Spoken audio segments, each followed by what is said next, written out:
जिन आदमियों को खांसी की प्रॉब्लम है, जैसे कि मलगम वाली खांसी हुई और फेफड़ों में सूजन वगैरह हो गई है, सांस लेने में दिक्कत होती है, सांस फूलता है और इसी के साथ साथ मलगम में स्मेल वगैरह मारती है और खांसी की बहुत ज़्यादा दिक्कत होती है, तो ये सिरप उन लोगों के लिए है।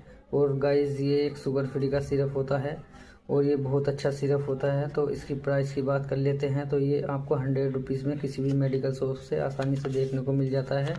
और गाइस, ये एक ड्रग सेल का फार्मा का होता है, जो कि आपको 100 ml में देखने को मिल जाता है। तो वीडियो कैसी लगी, वीडियो को लाइक करें।